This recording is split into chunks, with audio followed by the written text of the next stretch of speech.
Bapak Ibu Saudara, mari kita sama-sama membuka dari Keluaran pasal yang ke-20 ayat yang ke-15. Keluaran 20 ayat yang ke-15.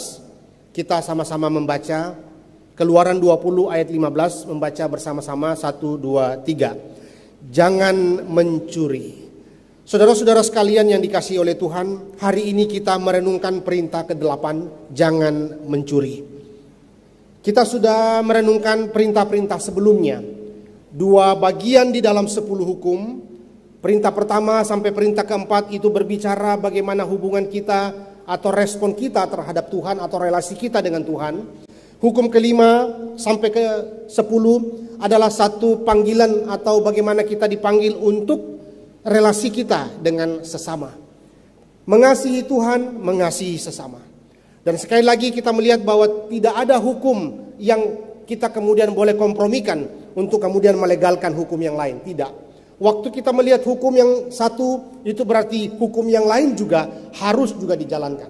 Maka 10 hukum menjadi bagian yang menjadi satu keseluruhan di dalam kita memahaminya bersama dan saling berhubungan.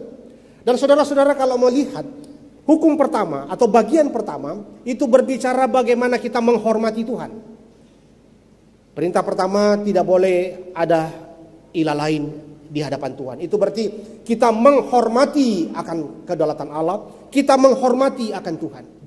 Perintah kedua, jangan membuat bagimu patung apapun juga benda-benda untuk menyembah Tuhan. Itu berarti Tuhan mau kita menyembah Tuhan dengan cara Tuhan sendiri, bukan dengan cara kita, bukan dengan benda-benda yang kita anggap sebagai perantara untuk beribadah kepada Tuhan. Tidak. Tuhan hanya mau disembah dengan cara Tuhan sendiri. Perintah ketiga, Tuhan berbicara jangan bermain-main atau menghormati nama Tuhan. Itu berarti ada penghormatan kita kepada nama Tuhan. Karena di dalam nama itu mengandung identitas, mengandung karakter Tuhan yang kita tidak boleh sembarang untuk menyatakannya. Dan itu berarti kita harus menghormati. Perintah keempat itu berbicara tentang hari khusus yang Tuhan sudah khususkan untuk kita beribadah. Ingatlah dan kuduskanlah hari Sabat. Itu berarti bahwa kita belajar untuk menghormati akan hari Tuhan yang Tuhan sudah khususkan untuk kita beribadah. Perintah pertama sampai perintah keempat ini berbicara tentang satu tema penting, yaitu bagaimana kita menghormati Tuhan. Dan bukan kebetulan dan ini menakjubkan, karena hukum kelima dimulai dengan satu kata, yaitu menghormati. Menghormati seluruh manusia itu dimulai dengan bagaimana kita belajar menghormati orang tua. Orang tua adalah satu atau orang yang ditempatkan Tuhan. Papa mama itu adalah orang yang ditempatkan Tuhan untuk mewakili Tuhan. Dia memiliki otoritas di dalam hidup kita. Kita boleh mengenal pemeliharaan Tuhan, kita boleh mengenal kebaikan Tuhan, kita menikmati akan segala anugerah-anugerah Tuhan melalui orang tua.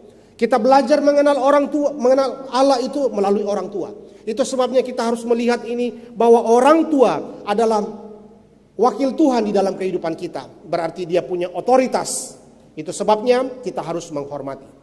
Perintah selanjutnya yaitu jangan membunuh. Ini juga berbicara tentang bagaimana kita menghormati kehidupan seseorang. Kita tidak boleh membunuh dengan tidak sah, dengan sewenang-wenang, dengan tanpa bermoral dan sebagainya. Itu berarti ada tema menghormati yang juga disampaikan di sana, menghormati kehidupan seseorang. Perintah ketujuh berbicara tentang jangan berzina. Ini juga berbicara menghormati. Kita belajar untuk menghormati kekudusan pernikahan. Saudara-saudara, maka mari kita merenungkan selanjutnya perintah ke-8, jangan mencuri. Jangan mencuri juga ternyata adalah bagian di mana kita belajar menghormati. Menghormati apa, saudara? Di sini kita belajar bagaimana kita menghormati kepemilikan orang lain. Mari kita melihat di dalam bagian ini. Saudara, salah satu kewajiban kita sebagai orang-orang percaya adalah bagaimana kita terus mengasihi orang lain. Bagaimana kita terus mengasihi Tuhan, mengasihi orang lain. Dan Paulus mengatakan di dalam Roma pasal 13, yang terutama adalah orang-orang percaya atau saudara seiman. Kita belajar mengasihi orang lain, juga belajar mengasihi, adalah satu implementasi kita mengasihi Tuhan.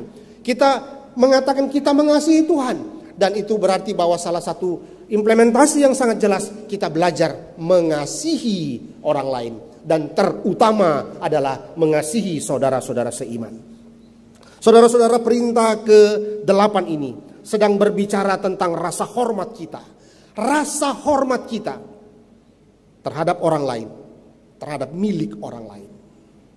Jika kita benar-benar percaya pada pemeliharaan Tuhan, jika kita benar-benar percaya bahwa mereka sesama kita juga dicipta menurut gambar dan rupa Allah, jika kita percaya bahwa Tuhan sudah memberikan kita anugerah yang cukup, jika kita percaya bahwa mereka pun juga diberikan anugerah dari Tuhan yang kita harus hormati, kita harus hargai, maka ini akan menjadi dasar bagaimana kita merenungkan perintah jangan mencuri ini di dalam pengertian yang lebih luas.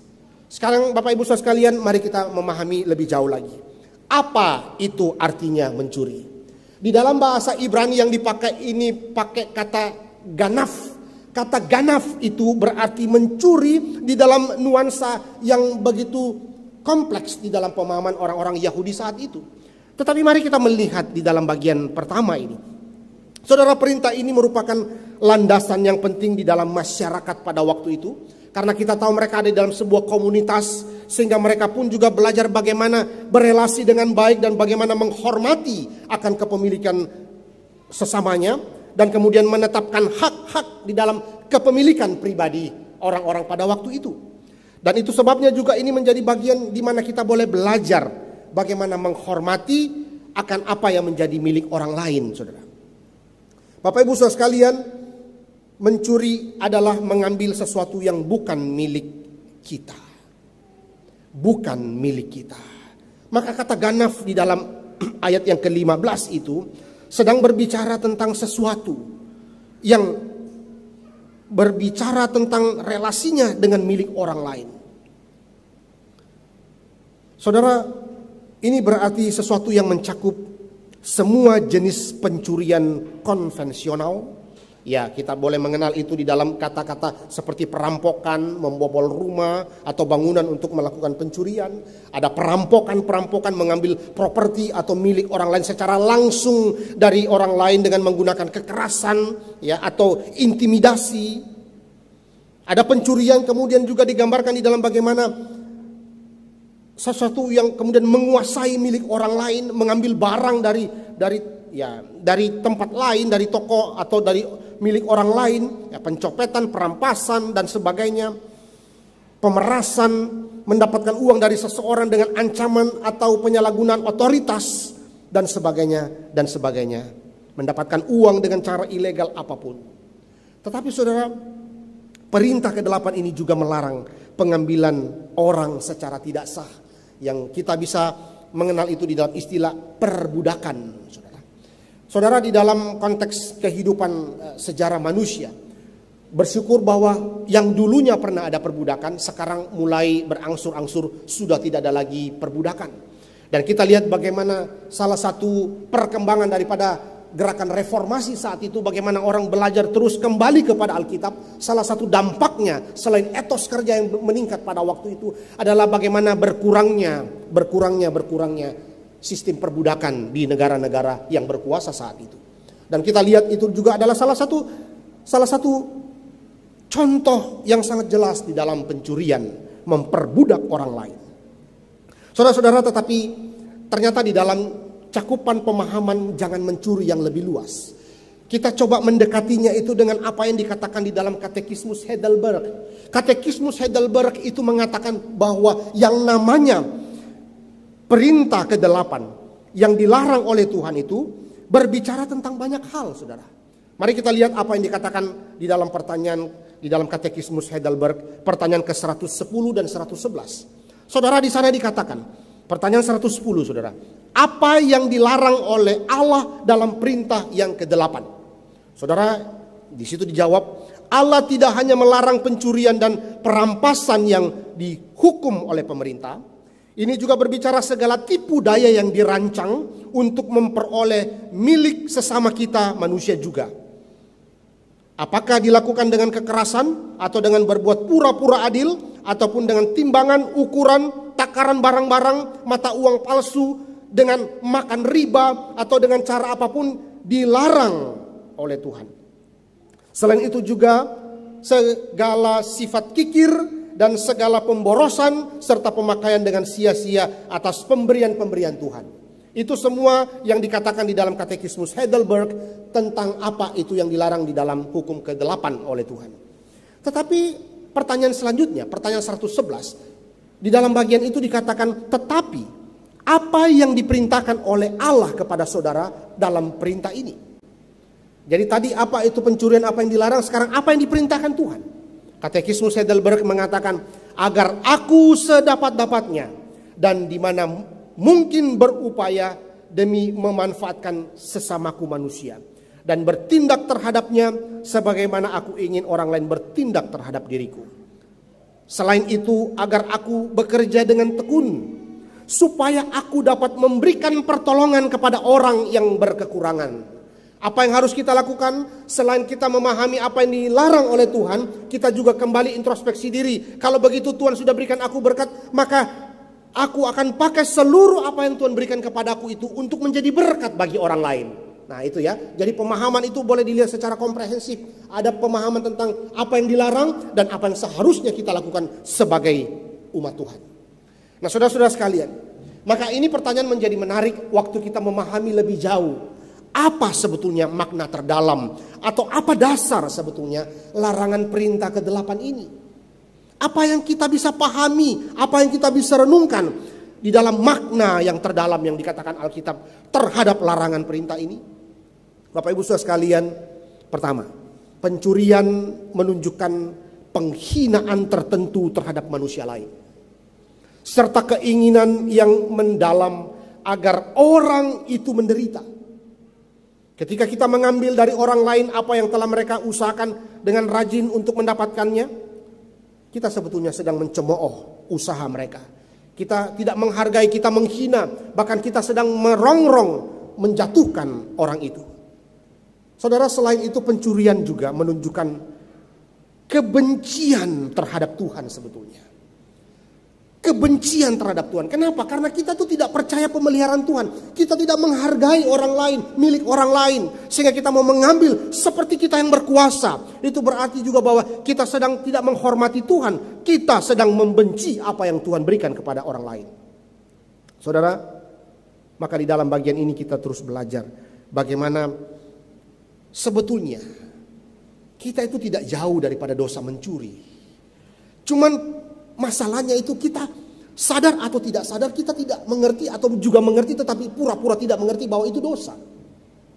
Nah pagi ini kita mau sama-sama belajar dengan kejujuran. Banyak sekali hal-hal sebetulnya yang kalau kita jujur terlalu banyak. Dosa-dosa dalam bentuk-bentuk apapun itu dikatakan sebetulnya sedang ada dalam pencurian, saudara. Berikutnya, apa makna terdalam daripada pencurian? Saudara, pencurian itu sebetulnya juga adalah maknanya gagal untuk mempercayai berkat-berkat yang Tuhan berikan kepada kita. Kita gagal untuk bersyukur kepada Tuhan. Saudara-saudara sekalian, kalau kita lihat sudah begitu banyak harta benda, masih korupsi juga. Apa sebetulnya? Kita seperti tidak mengerti. Kurang apa dia kalau kita perhatikan ya? Kurang apa dia? Harta begitu banyak. Tapi kok korupsi, tapi kok terjerat KPK dan sebagainya. Saudara, apa yang kurang dalam hidup mereka? Satu yang paling kurang adalah kuasa ucapan syukur.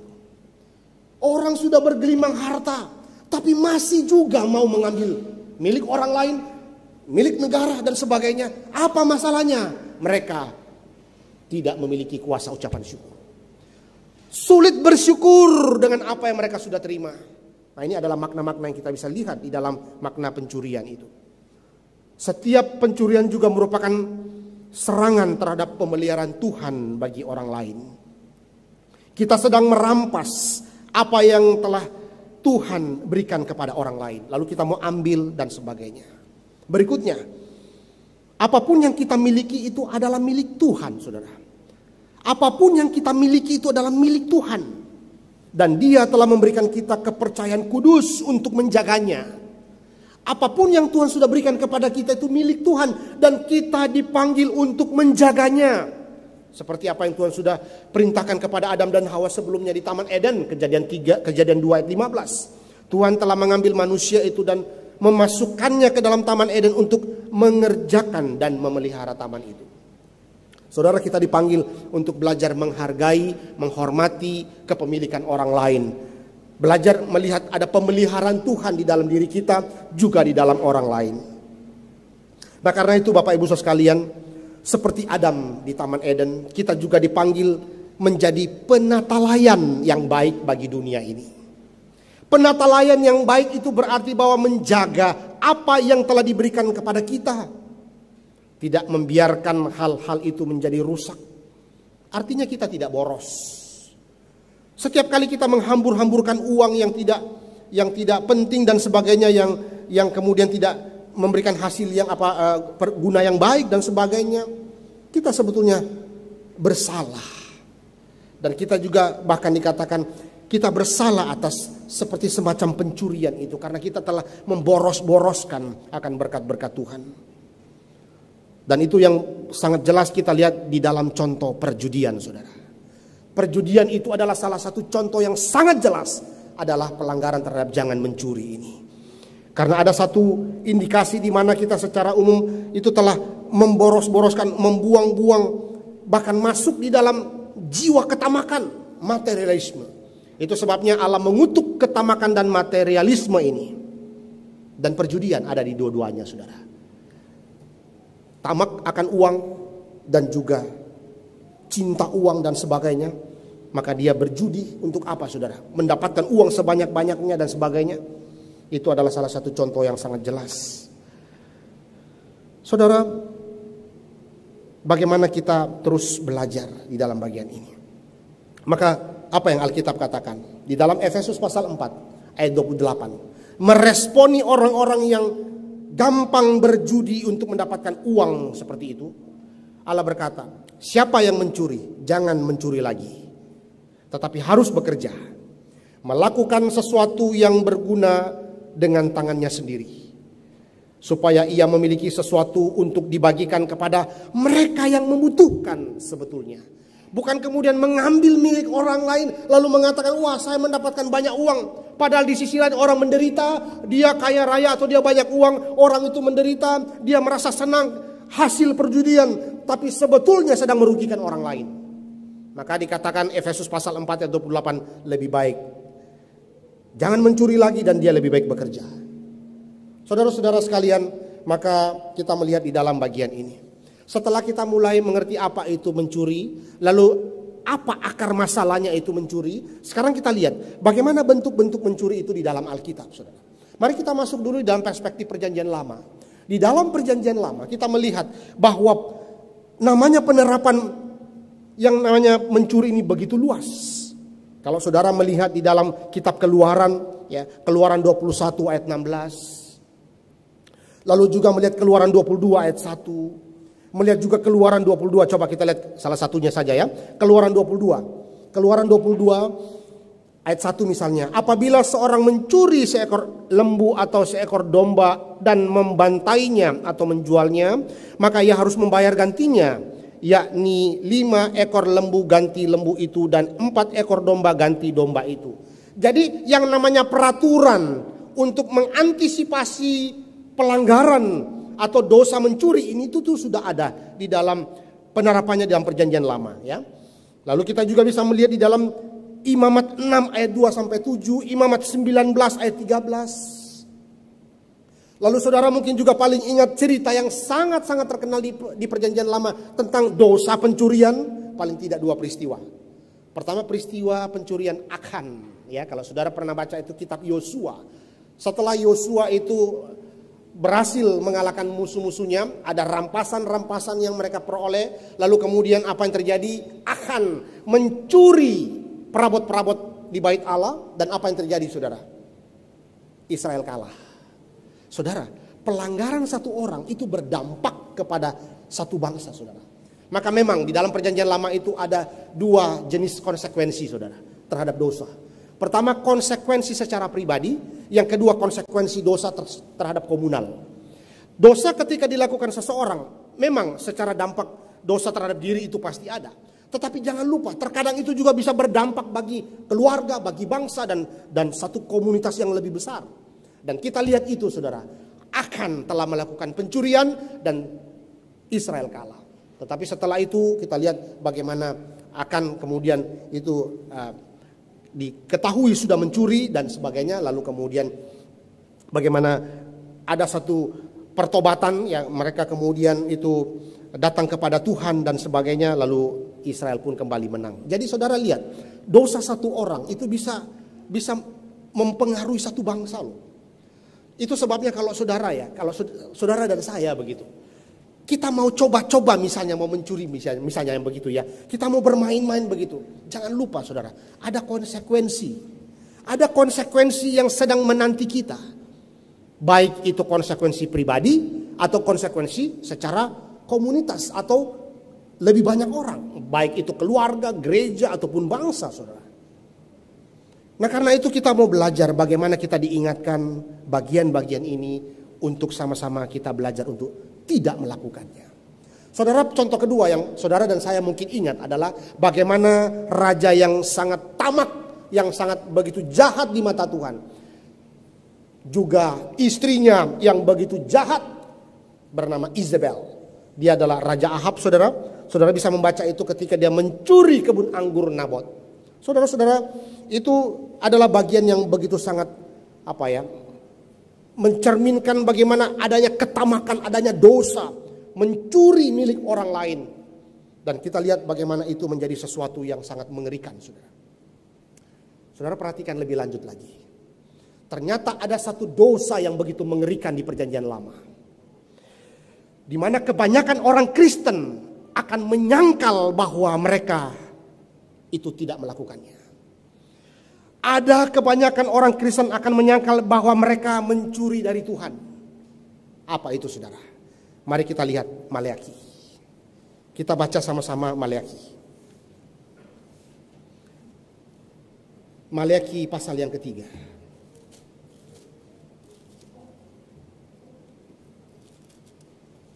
Kita membaca Maleakhi pasal yang ketiga.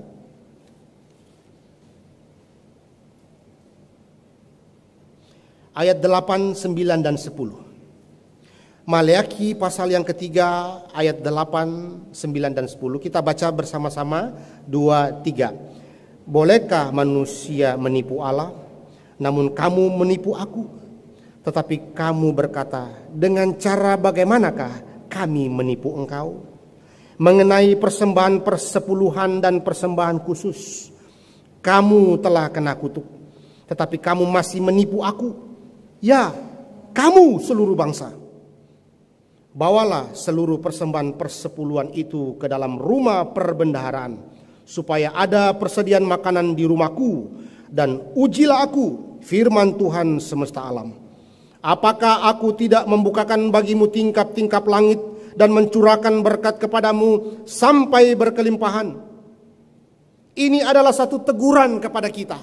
Ini adalah satu ingatan kepada kita, yang seringkali kita merasa kita tidak melakukan apa-apa dan sebetulnya kita sedang mencuri sesuatu daripada Tuhan. Lihatlah apa yang dikatakan orang-orang Israel ketika Maleakhi datang menegur mereka. Maleakhi dikatakan di dalam bagian itu, mereka akan menyangkal seperti orang Israel pada waktu itu sedang menyangkal bagaimana apa yang dikatakan oleh Maleakhi.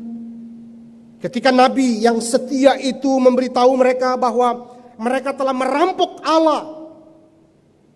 Terus apa respon mereka? Mereka justru tersinggung, saudara. Bagaimana kita merampok Tuhan?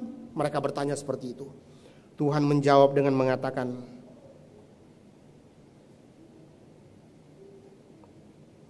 dalam persepuluhan dan persembahan engkau berada di bawah kutukan seluruh bangsamu karena kamu merampokku. Ya, ini pakai bahasa parafrase. Engkau telah merampokku. Bukankah Tuhan mengatakan bahwa bawalah seluruh persepuluhan itu ke dalam bait Allah untuk dipakai Tuhan di dalam rumah perbendaharaan supaya ada persediaan makanan di rumahku, dan ujilah aku, Tuhan, firman Tuhan semesta alam. Apa yang menjadi problem utama di dalam bagian ini, Bapak Ibu sekalian? Mereka tidak lagi memberikan perpuluhan di hadapan Tuhan. Itu sebabnya Tuhan menegur melalui Maleakhi bahwa kenapa kalian, kalau kita pakai parafrase ya, mengapa kalian seperti mau merampok Tuhan dengan tidak mau memberikan perpuluhan itu? Apakah kalian itu tidak percaya akan pemeliharaan Tuhan? Ya, kalau kita pakai parafrase seperti ini, tidakkah kalian percayakan pemeliharaan Tuhan? Dikatakan di ayat yang ke-10, sangat jelas sekali dikatakan di dalam bagian itu. Apakah aku tidak membukakan bagimu tingkap-tingkap langit dan mencurahkan berkat kepadamu sampai berkelimpahan? Ini adalah satu teguran saudara. Ini adalah satu ingatan kepada Israel. Dan saya percaya ini juga diingatkan kita hari ini. Bagaimana kita berespon terhadap perpuluhan kita di hadapan Tuhan. Saudara, perpuluhan itu bukan persembahan. Perpuluhan itu bukan adalah salah satu yang persembahan yang kita berikan kepada Tuhan. Itu milik Tuhan. Yang harus dikembalikan kepada Tuhan. Saudara, berapa banyak orang Kristen hari ini yang belajar mau setia. Lihat saja kesetiaan itu dimulai dengan hal-hal sederhana saudara. Apakah kita tetap setia memberikan perpuluhan? Perpuluhan itu bukan milik hamba Tuhan. Perpuluhan itu tidak diberikan kepada hamba Tuhan. Perpuluhan itu diberikan kepada gereja untuk gereja kelola bagi pembangunan tubuh Kristus. Bukan milik Tuhan, bukan milik hamba Tuhan saudara. Maka di bagian ini kita mau diingatkan bahwa seringkali kita tidak merasa bahwa kita tuh sebetulnya sedang merampok Tuhan. Itu sebabnya kalau saudara masih ingat Pendeta Stephen Tong kadang mengatakan orang-orang yang tidak memberikan perpuluhan itu merampok uang Tuhan. Ini ayatnya saudara. Itu sebabnya kita diingatkan hari ini bagaimana kita belajar setia kepada Tuhan. Hal sederhana. Apakah kita setia memberikan perpuluhan? Bukan memberikan sebetulnya. Ada satu pemuda sangat jelas mengatakan, bukan memberikan itu namanya Pak, tapi mengembalikan. Wah, ini sangat jelas sekali. Mengembalikan perpuluhan kepada Tuhan. Bapak Ibu saudara sekalian, maka kita terus diingatkan. Bagaimana kita belajar terus melihat kebenaran Tuhan hari demi hari untuk kita jalankan. Bagaimana kita juga belajar untuk melihat apa perintah-perintah Tuhan untuk kita jalankan. Karena seringkali budaya kita hari ini saudara mulai mengaburkan yang namanya dosa itu semakin tertutup oleh budaya-budaya hari ini. Budaya-budaya postmodern, budaya-budaya materialisme yang sudah mulai menutup kebenaran. Sehingga kita tidak bisa melihat lagi kebenaran. Dan dosa itu mulai kita anggap sebagai sebuah kebenaran. Atau dianggap sudah bukan lagi dosa. Kalau dosa itu terus saja dikompromikan, akhirnya dosa itu menjadi kebenaran dan itu adalah dosa besar. Bukankah di Taman Eden dimulai dengan apa yang dilakukan oleh iblis yang datang menyerupai ular itu, memutarbalikan kebenaran. Saudara-saudara sekalian, maka kita lihat di dalam bagian ini apa yang dikatakan perjanjian lama itu sudah sangat jelas. Bagaimana bentuk-bentuk yang namanya mencuri itu begitu banyak. Lalu bagaimana dengan perspektif perjanjian baru saudara? Saudara, di dalam bagian ini dikatakan di dalam Matius saudara. Kita lihat sekarang perjanjian baru ya. Matius pasal yang ke-19. Matius pasal yang ke-19 ayat yang ke-18. Kata orang itu kepadanya, perintah yang mana? Kata Yesus, jangan membunuh, jangan berzina, jangan mencuri, jangan mengucapkan saksi dusta. Saudara-saudara sekalian, ini ada satu peristiwa ya, kalau saudara membaca itu orang muda yang kaya begitu ya. Dikatakan itu adalah sesuatu bagaimana kalau di perjanjian lama tadi kita melihat perintah itu sebagai sebuah perintah. Tetapi yang lebih jauh digambarkan di dalam bagian ini saudara, bukan saja perintah yang dilakukan secara fisik begitu, tetapi ada indikasi yang lebih jauh lagi dijelaskan di sini tentang yang namanya masalah hati saudara. Saudara, jika seseorang mencuri, itu juga sebetulnya sedang berbicara masalah hati, saudara. Masalah hati. Jadi orang Kristen dinasihati untuk mengambil perintah ini dengan kesungguhan yang sadar. Menyadari bahwa ketaatan mereka itu adalah satu bagaimana buah daripada respon imannya kepada Tuhan. Dan itu adalah bukti pertobatannya. Bagaimana dia juga bersaksi bagi dunia, bagi sekitarnya. Ketika bagaimana dia menjaga hatinya terhadap dosa-dosa ini. Saudara, kita lihat beberapa contoh di perjanjian baru. Misalnya di dalam Roma pasal yang ke-13. Roma pasal yang ke-13 ayat yang ke-9. Ayat 8 dulu ya. Janganlah kamu berhutang apa-apa kepada siapapun juga, tetapi hendaklah kamu saling mengasihi, sebab barang siapa mengasihi sesama manusia, ia sudah memenuhi hukum Taurat. Karena firman jangan berzina, jangan membunuh, jangan mencuri, jangan mengingini dan firman lain manapun juga sudah tersimpul dalam firman ini, yaitu kasihilah sesama manusia seperti dirimu sendiri. Waktu kita tidak mencuri, kita juga sebetulnya sedang mengasihi sesama kita. Waktu kita tidak mengambil milik orang lain, kita sebetulnya sedang menyatakan kasih kita kepada sesama. Dan itulah juga banyak digambarkan di dalam bagian-bagian ini, saudara. Dan tadi Efesus pasal 4 ayat 28 itu adalah salah satu solusi bagaimana agar tidak mencuri, bekerja. Maka orang yang bermalas-malasan, orang yang sepertinya terus saja dikuasai oleh kemalasan, saudara. Kemalasan itu kemudian akan menimbulkan banyak pemikiran-pemikiran, akhirnya membuatnya jatuh dalam dosa. Saudara, salah satu contoh yang sangat sederhana. Bagaimana kita mengingat tentang Daud, ya, Raja Daud, saudara. Dia kan seharusnya pergi berperang dengan rakyatnya, tapi dia bermalas-malasan, saudara. Di istananya, apa yang terjadi? Kemudian berkembanglah beberapa dosa-dosa yang terjadi. Dosa berzina, dosa mengingini istri orang lain, dosa mencuri daripada milik orang lain, dosa membunuh, dan dosa-dosa yang lain. Dari satu dosa berkembang menjadi dosa-dosa yang lain. Seorang hamba Tuhan pernah mengatakan, apa awal kejatuhan Daud itu sehingga banyak melahirkan dosa-dosa yang lain ketika peristiwa dengan Batseba? Dimulai dengan dosa kemalasan. Itu sebabnya saudara, kita terus diingatkan bagaimana meresponi anugerah Tuhan yang Tuhan sudah berikan kepada kita ini dengan bertanggung jawab di hadapan Tuhan. Saudara, maka pertanyaan berikutnya yang kemudian berkembang di dalam dunia kita hari ini. Bagaimana bentuk-bentuk pelanggaran dosa mencuri dalam dunia kontemporer kita hari ini, di dalam budaya kita hari ini. Saudara, beberapa teolog itu memberikan argumentasi yang saya coba mengambil beberapa dan lalu kita kembangkan di dalam perenungan kita pada pagi hari ini, saudara.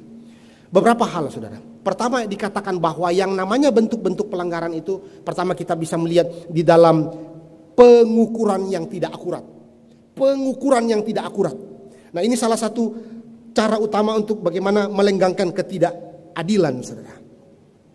Bobot-bobot atau ukuran yang salah begitu ya. Curang di dalam pembayaran pajak, mencuri waktu ya, dan sebagainya, menyuap untuk kenaikan pangkat dan sebagainya. Pemerasan, penipuan, kejahatan yang lain, ini merupakan contoh pencurian. Tentang uang palsu, penipuan cek palsu dan sebagainya. Pengukuran yang tidak akurat. Yang kedua, saudara, bagaimana kita belajar juga melihat bahwa bentuk dosa-dosa hari ini, waktu kita melihat bagaimana orang itu mengambil keuntungan dari orang lain secara tidak sah. Mengambil keuntungan orang lain, mengambil keuntungan dari orang lain secara tidak sah. Biasa kita kenal istilah ini, paling sederhana kita kenal istilah ini, para rentenir, saudara. Di dalam Keluaran pasal 22 ayat 25, ini sudah sangat jelas sebetulnya bahwa yang namanya rentenir itu adalah perbuatan dosa. Keluaran 22 ayat 25. Saya bacakan Keluaran 22 ayat 25. Jika engkau meminjamkan uang kepada salah seorang dari umatku, orang yang miskin di antaramu, maka janganlah engkau berlaku sebagai seorang penagih hutang terhadap dia. Janganlah kamu bebankan bunga uang kepadanya. Saudara-saudara sekalian, maka maksudnya bukan berarti di sini yang dimaksudkan adalah salah satu konteks bagaimana ada satu sistem peminjaman yang sangat justru membuat orang itu semakin menderita, saudara, dengan bunga yang tinggi dan sebagainya. Saudara, jenis bunga yang Tuhan bicarakan dalam bagian ini adalah peminjaman ya kepada kemiskinan untuk orang-orang yang telah jatuh pada masa-masa yang sulit. Nah, disinilah orang-orang yang tidak bermoral akan masuk. Ya, ini kemungkinan disinilah kemudian orang-orang itu akan masuk dan berkata, aku punya uang untukmu, aku bisa membuatmu ya bangkit kembali. Tapi sebetulnya itu akan merugikan orang itu, saudara. Kenapa? Karena bunganya tinggi dan sebagainya dan sebagainya. Jadi menyulitkan, ya, maksudnya ada satu sistem yang betul-betul kayak mencekik orang itu meminjam, tetapi begitu tingginya bunga yang diberikan. Tetapi saudara, kalau kita kembangkan lagi, terus bagaimana dengan bank kalau begitu? Kan juga ada bunga kalau kita pinjam dan sebagainya. Saudara, jangan lupa bahwa bank itu ada lembaga yang sudah diakui oleh pemerintah untuk kemudian melihat bahwa ini memang boleh untuk dijalankan di masyarakat. Jadi ada lembaga yang berkaitan dengan bank itu untuk menstandarkan bunga-bunga bank begitu. Tetapi jangan lupa saudara, ternyata juga Calvin di Jenewa itu pernah menetapkan bunga, saudara. Saudara, kita lihat ya di dalam sejarah itu bahwa Calvin itu juga pernah itu menetapkan tingkat bunga di Jenewa. Dia percaya ini adalah masalah moral dan teologis. Jadi dia betul-betul ketat, ya, memberikan ada bunga memang, tetapi tentu pada waktu itu adalah bunga yang tidak mencekik begitu, ya, dan itu justru membantu orang begitu untuk mendapatkan keringanan dan sebagainya. Ya, jadi kita bisa melihat ini dalam konteks yang lebih luas. Berikutnya saudara, kecurangan apa lagi yang kita bisa lihat di dalam hal pencurian ini? Saudara, ini juga berbicara tentang kecurangan kepada negara. Pencurian ini dapat dilakukan bagaimana ada orang yang tidak mau membayar pajak kepada negara, menolak membayar atau menipu pajak begitu, ya, atau mungkin karena gagal membayar pinjaman kepada pemerintah dan sebagainya. Itu juga dikategorikan mencuri, saudara. Hanya ini kepada pemerintah, bukan kepada orang lain, tapi kepada lembaga pemerintah. Ini juga mencuri, saudara. Berikutnya, yang sangat-sangat dekat dengan kita juga adalah mencuri kemuliaan Tuhan, saudara. Apa itu namanya mencuri kemuliaan Tuhan? Saudara, cara lain untuk merampok Tuhan selain tadi adalah ketika kita tidak setia mengembalikan perpuluhan kepada Tuhan. Tetapi di sini juga dikatakan bahwa apa yang kita bisa juga lakukan untuk merampok Tuhan adalah ketika kita gagal memberikan waktu, talenta terbaik kita kepada Tuhan. Bukankah Tuhan sudah memberikan kita yang terbaik? Waktu kita tidak kembalikan itu untuk kemuliaan bagi nama Tuhan, itu berarti kita sedang mencuri kemuliaan Tuhan. Alkitab berkata, Kolose pasal 3 ayat 23, saudara. Ini adalah dasarnya. Apapun yang kamu lakukan, kerjakanlah itu dengan senang hati seperti engkau lakukan untuk Tuhan, bukan untuk manusia. Saudara, ketika kita menyia-nyiakan waktu kita, ketika kita tidak mau mengembangkan potensi yang Tuhan sudah berikan untuk kemuliaan bagi nama Tuhan, itu adalah bentuk-bentuk pelanggaran perintah ke-8 ini, saudara.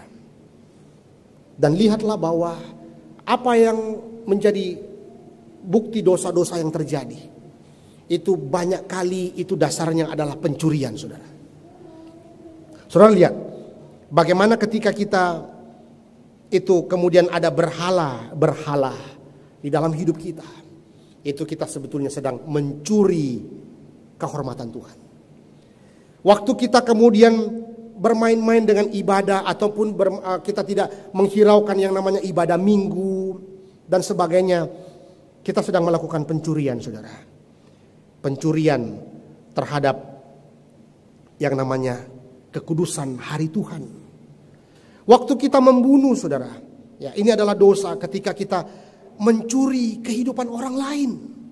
Waktu seseorang itu melakukan perzinahan, saudara, ini juga adalah mencuri kemurnian pernikahan. Waktu kita sedang berbohong, ini juga mencuri kebenaran. Itu sebabnya hampir dosa-dosa yang kita lakukan itu adalah berbicara kita sedang mencuri di hadapan Tuhan. Itu sebabnya saudara-saudara, maka kita terus melihat bahwa waktu kita merenungkan 10 hukum itu ternyata begitu banyak dekat dengan kita, bahkan kita mungkin sedang menghidupi itu. Itu sebabnya kita diajar Tuhan untuk bagaimana kemudian kita datang kepada Tuhan, melihat begitu banyaknya dosa-dosa kita di hadapan Tuhan, dan kita mau kembali kepada Tuhan. Lalu apalagi saudara, bentuk-bentuk pencurian itu yang kita kenal di dalam masyarakat kita. Ya, mencuri karya milik orang lain dalam bentuk karya ilmiah. Ya, ini biasa kita kenal dengan kata plagiarism, ya, plagiat begitu ya, mencuri atau makalah atau artikel-artikel orang lain.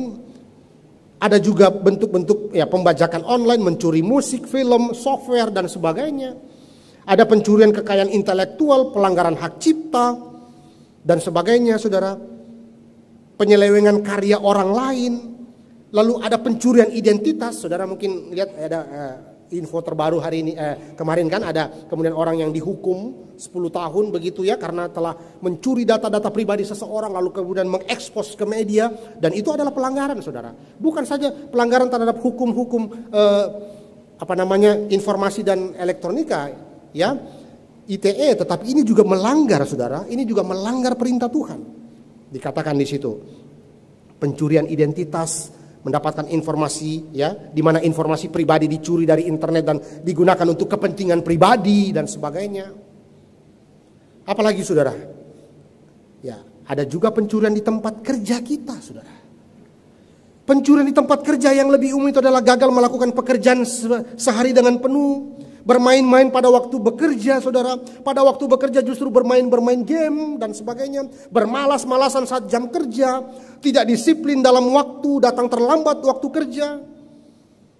Kapanpun kita memberikan sesuatu yang kurang dari yang terbaik dari usaha kita, kita sebetulnya sedang merampok majikan kita. Atau kita sedang merampok atasan kita dari produktivitas yang kita miliki, yang harusnya kita berikan. Saudara,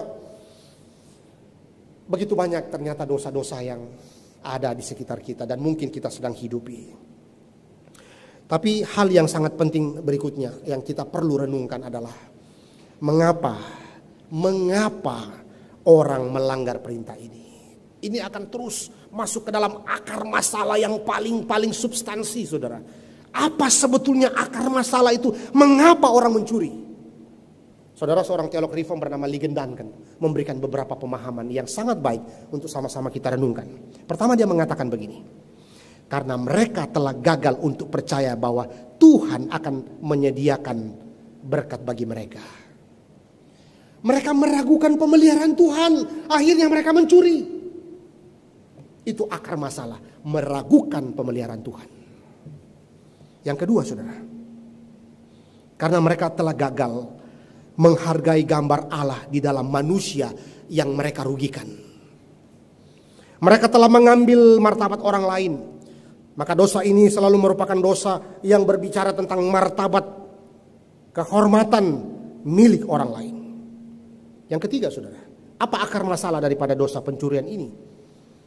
Karena mereka melakukannya untuk kepentingan diri sendiri. Di saat panik dalam menghadapi masalah. Di saat panik dalam menghadapi masalah, orang ini melakukan untuk kepentingan diri sendiri dan apa, saudara? Untuk satu respon dia terhadap kepanikan atas masalahnya. Itu sebabnya, saudara, bagi seseorang yang sedang mengalami masalah keuangan, bagi seseorang yang mengalami masalah di dalam keluarga ataupun di dalam masalah hidupnya yang berkaitan dengan keuangan, saudara, ini perlu menjadi kehati-hatian agar jangan sampai jatuh di dalam dosa pencurian. Tapi bagaimana waktu kita menghadapi masalah itu? Biarlah dengan tenang, biarlah tetap dengan jujur, bekerja apa yang bisa dilakukan di dalam anugerah dan kebergantungannya kepada Tuhan. Dan percayalah, orang-orang yang jujur bekerja, orang-orang yang tetap setia menjalankan kebenaran firman Tuhan, Tuhan tidak tinggalkan. Seringkali masalah kita kan itu, saudara, meragukan pemeliharaan Tuhan. Masalah kita adalah seringkali karena kita tidak lihat Tuhan, kita ragukan pemeliharaan Tuhan. Akhirnya apa? Bertindak seenaknya, akhirnya jatuh dalam dosa. Maka, saudara, mari kita belajar tetap melihat kebaikan, melihat pemeliharaan Tuhan walaupun di masa-masa yang sulit. Walaupun di masa-masa mungkin sedang ada kekurangan di dalam keluarga secara keuangan dan sebagainya. Tetapi jangan sampai jatuh dalam dosa. Saudara-saudara sekalian, lalu berikutnya apalagi dikatakan di dalam bagian itu, saudara? Ini juga yang sangat jelas kita lihat. Mengapa orang melanggar perintah itu? Karena ada beberapa orang yang sedang menempatkan diri di atas orang lain, atau sedang menempatkan diri di atas sebuah komunitasnya. Ya, mungkin kita kenal di dalam bahasa sederhana hari ini adalah bagaimana kemudian orang-orang itu dikenal sebagai kepala cabang, sebagai manajer, ya, sebagai kepala seksi dan sebagainya, bagian-bagian tertentu, kepala bagian-bagian tertentu. Lalu apa kaitannya? Ini kemudian akhirnya mereka menganggap diri mereka itu lebih penting daripada orang lain, lebih penting daripada komunitas. Mereka pikir mungkin mereka lebih penting daripada individu yang lain. Mungkin mereka memiliki kebutuhan yang lebih besar daripada orang lain. Mereka merasa dia punya kuasa, dia punya otoritas. Akhirnya apa, saudara? Bermain-main dengan keuangan. Saudara, kalau kita lihat di beberapa media-media yang kita bisa lihat, belum yang kita tidak lihat, saudara. Beberapa orang-orang yang terjaring, misalnya KPK dan sebagainya, itu rata-rata bukan karyawan biasa, saudara. Itu rata-rata kepala-kepala, saudara. Itu rata-rata orang yang ada kedudukan tinggi, saudara, di dalam sebuah komunitas atau pekerjaan atau lembaga atau usaha begitu. Nah, kalau kita renungkan bagian ini, betul adanya bahwa seringkali itu membuat orang itu merasa, oh, saya lebih tinggi daripada orang lain. Sehingga apa, saudara? Dia punya otoritas, dia punya kesempatan, dalam tanda kutip, dia punya kesempatan. Padahal, saudara, justru orang-orang seperti ini yang justru yang harusnya lebih bertanggung jawab kepada Tuhan. Bukan justru mempermainkan jabatan itu untuk apa? Untuk justru melakukan dosa.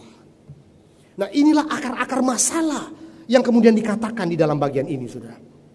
Lalu apalagi, saudara?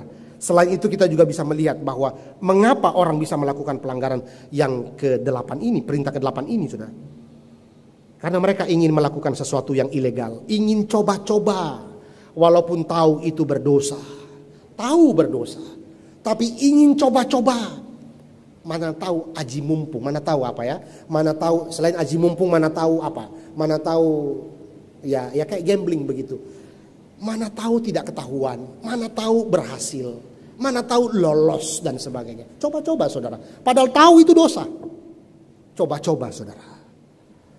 Saudara, ini juga adalah sesuatu yang membahayakan dan ini harus kita ingat baik-baik. Maksudnya ini menjadi akar masalah ini yang bisa dekat dengan kita, saudara. Dan itu bisa membuat kita jatuh dalam dosa. Kenapa muncul seperti itu? Karena dimulai dari hati sebetulnya, ya. Itu sebabnya ya Tuhan Yesus juga berkata di dalam Matius 15 ayat 19, saudara, bahwa dari hati timbul dosa-dosa seperti itu. Maka jaga hati di hadapan Tuhan. Sekali lagi, saudara, saya sangat tertarik untuk terus mengingat dan mengatakan apa yang dikatakan C.S. Lewis. Berbicara tentang sebuah integritas. C.S. Lewis mengatakan integritas itu adalah tetap berbuat benar walaupun tidak ada yang lihat dan dia seorang diri. Sekali lagi, saudara, integritas itu adalah dia tetap melakukan yang benar walaupun dia tidak ada yang lihat dan seorang diri. Baik kita sebagai suami ketika berada di hotel sendiri waktu tugas kerja misalnya, baik mungkin para ibu-ibu atau wanita yang sedang mungkin ada masalah-masalahnya, lalu kemudian itu bagaimana kemudian dia tetap tenang, lalu kemudian dia tetap setia kepada Tuhan. Bagaimana anak-anak muda yang tetap menjaga kekudusan hidupnya, walaupun sendiri di dalam kos dan sebagainya, kalian tetap menjaga kekudusan hidup kalian. Itu sebuah integritas, saudara. Bagaimana ketika seseorang itu diberikan jabatan, diberikan wewenang, wow, ada wewenang nih, ada begitu banyak kebebasan dalam tanda kutip nih. Tapi bagaimana? Apakah kita tetap setia kepada kebenaran atau tidak? Itu sebetulnya membawa kita terus merenungkan diri kita di hadapan Tuhan. Merenungkan diri kita di hadapan Tuhan. Tuhan, tolong saya Tuhan, karena saya gampang jatuh di dalam bagian ini. Tolong saya Tuhan, biarlah firman Tuhan ini terus saya ingat di dalam kehidupan saya. Dan terakhir, saudara, apa akar masalah orang bisa melakukan pencurian adalah jiwa oportunis, saudara. Jiwa oportunis, memanfaatkan keuntungan diri dari keadaan yang menguntungkan dari orang lain tanpa pengorbanan yang dia lakukan. Nebeng, saudara, ya, seperti parasit gitu. Dia hadir nebeng begitu, lalu mendapatkan keuntungan diri melalui penderitaan orang lain, usaha-usaha orang lain, saudara. Jiwa oportunis itu juga sebetulnya adalah akar dasar daripada pencurian. Lalu kalau begitu bagaimana solusinya? Ya, biasa begitu ya kalau di dalam sebuah tatanan susunan karya ilmiah begitu ada solusi, ada kesimpulan dan sebagainya. Lalu bagaimana kalau kita merenungkan bagian ini? Terus so what kalau gitu? Lalu kita harus ngapain? Lalu kita harus bagaimana Tuhan? Kami harus bagaimana Tuhan? Alkitab sudah menjelaskan. Nah, pagi ini kita akan melihat beberapa hal, saudara. Kalau begitu bagaimana solusi untuk masalah pencurian ini? Agar kita tidak jatuh di dalam pencurian ini, apa yang harus kita lakukan? Pertama, saudara, memberikan apa yang telah Tuhan berikan kepada kita, sehingga orang lain akan melihat apa yang mereka butuhkan. Apa yang Tuhan berikan kepada kita kembalikan kepada Tuhan, dan biarlah kita pakai untuk jadi berkat bagi orang lain. Saudara, ada di dalam satu istilah yang sangat terkenal yang kita mungkin ingat, lebih baik memberi daripada menerima. Lebih baik orang-orang itu memberi daripada terus bagaimana dia mendapatkan keuntungan dari orang lain. Akhirnya pakai cara apa saja untuk dapatkan keuntungan dari orang lain. Alkitab mengatakan lebih baik memberi daripada menerima. Saudara, apa yang Tuhan sudah berikan kepada kita, mari kita kembalikan kepada kemuliaan Tuhan dan menjadi berkat bagi banyak orang. Saudara, Jerry Bridges, seorang penulis Kristen, itu sangat baik sekali ketika mendefinisikan ada 3 sikap dasar terhadap kepemilikan, ya, definisinya. Pertama, apa milikku adalah milikku, aku akan mengambilnya. Ini adalah sikap pencuri, saudara. Yang kedua, apa milikku adalah milikku, aku akan menyimpannya. Karena kita pada dasarnya egois, ini adalah sikap yang paling sering kita miliki, kan?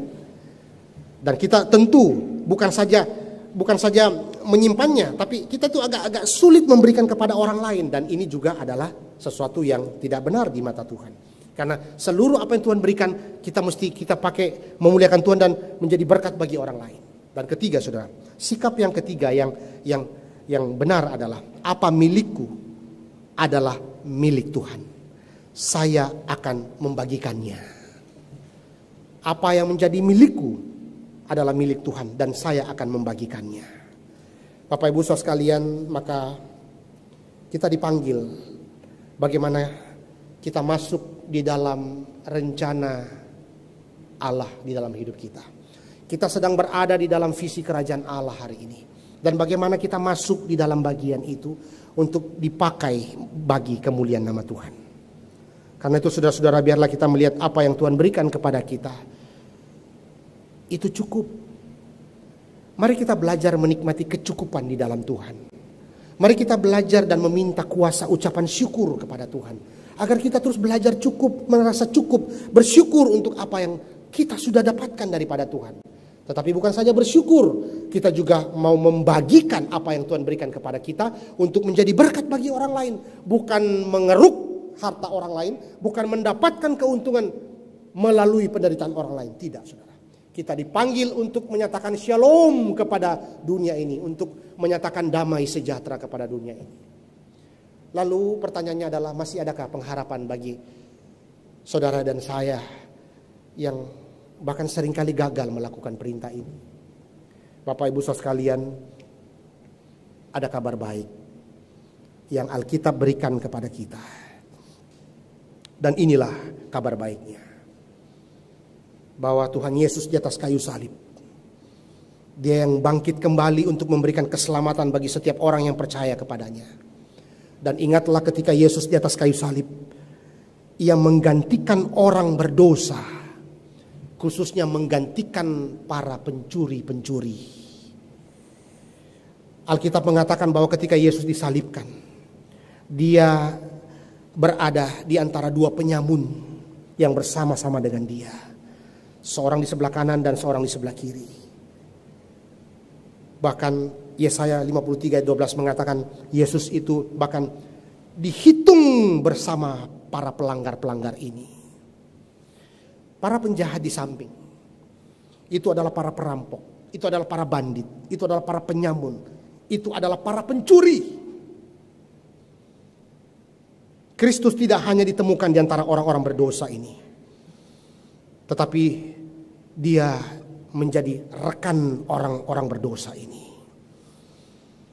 Karena itu ketika hukum menemukan Dia di antara pencuri, hukum itu mengutuk dan mengeksekusi Dia sebagai penjahat. Tetapi penghiburannya apa, saudara? Penghiburan besar bagi saudara dan saya yang bahkan seringkali melanggar perintah ke-8 ini. Ketika Tuhan Yesus di atas kayu salib, dia mati untuk pencuri. Dan ketika pencuri itu kemudian berespon, dia mengatakan, Yesus, ingatlah akan aku apabila engkau datang sebagai raja. Dalam nafas-nafas yang tak berdaya itu, Tuhan Yesus kemudian memberi pencuri itu sebuah janji, warisan yang agung. Dan dia berkata kepada pencuri itu, aku berkata kepadamu, sesungguhnya hari ini juga engkau akan ada bersama-sama dengan aku di dalam Firdaus. Tuhan Yesus mengampuni dosa orang yang mencuri, yang sungguh-sungguh sudah bertobat. Tuhan Yesus mengampuni orang-orang yang pernah melakukan pencurian itu, yang sungguh-sungguh sudah bertobat dan datang kepada Kristus.